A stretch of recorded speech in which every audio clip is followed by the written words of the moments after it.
Čemu se teď ve snídani s Novou podíváme na zoubek? Našim zoubkům. Pan doktor Alexandr Šil je vedoucím lékařem dentální kliniky Šil. Pane doktore, dentální hygiena, je to vlastně ta nejlepší prevence, jakou si lze představit? Určite, pretože platí pravidlo, že čistý zub sa neskazí. Takže jednak domáca hygiena je veľmi dôležitá, alebo úplne najdôležitejšia, a potom aj tá profesionálna. Jak často by měl člověk navštěvovat ordinaci kvůli dentální hygieně? Príde na to, ako je doma poctivý. Ak je niekto naozaj dobrý čistílek, tak tomu stačí prísť raz za rok. Ak je niekto taký trošku menej tomu dá tej pozornosti, tak dvakrát, možno aj trikrát za rok. Jaké problémy se nejčastěji řeší obecně v ordinaci stomatologa? No, úplne najčastejšie je prekvapivo zubný kas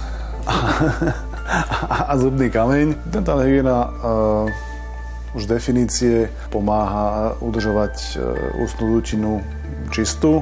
Může se stát, že někdo, kdo dorazí po hodně letech k zubaři, tak je zubařem v úzovkách vyhozen a nejprve odeslán na dentální hygienu? Tak celkom takto by som to nenazval, že vyhodený, ale ak nemá nejaký že akútny problém, že treba extrahovať nejaký zub, ktorý práve bolí, a na jednej strane, a na druhej strane má tam veľké nánosy kameňa a povlaku, tak je nevyhnutné, aby tá ústna dutina, respektíve tie zuby boli čisté, pretože jednak tam toho menej vidí, a za druhé, ak tam je veľa kameňa, je tam ten zánet, tak ďasná zvyknú krvácať a potom má lekár problém zabezpečiť suché pole, to znamená, ak tam vyvrtá tú kavitu, to znamená vypreparuje kavitu, urobí tam tú ďúru a potrebuje teraz zaplniť tou hmotou, potrebuje, aby to bolo suché, aby tam to adhezívum prilnulo na dentín alebo na sklovinu, a keď tam niekde presakuje krv, tak tam ku tej adhézii nepríde a tá výplň sa znehodnotí a vykazí sa za nejaký čas. Bez čeho se dneska lékaři, případně dentální hygienistky neobejdou v ordinaci? Bez jakých prístrojov? Ťažko povedať, lebo tých prístrojov je strašne veľa, ale keď pôjdem na tie úplne najzákladnejšie, alebo to, čo nám najviac pomáha, bez čo by sme sa naozaj neobyšli, tak určite sú to digitálne rentgeny, ktoré nám umožnia vidieť skryté veci. No a potom je to zväčšovacia technika. Zubní korunku lze pomocí přístroje Cerec udělat za 20 minut. Zubař naskenuje pomocí 3D kamery prostor, kde bude nový zub. Na počítači pomocí softwaru zub vymodeluje a pak model odešle do frézy, kde se s mikroskopickou přesností a v dokonalé estetice vyrobí keramická náhrada a zubař ji natrvalo osadí.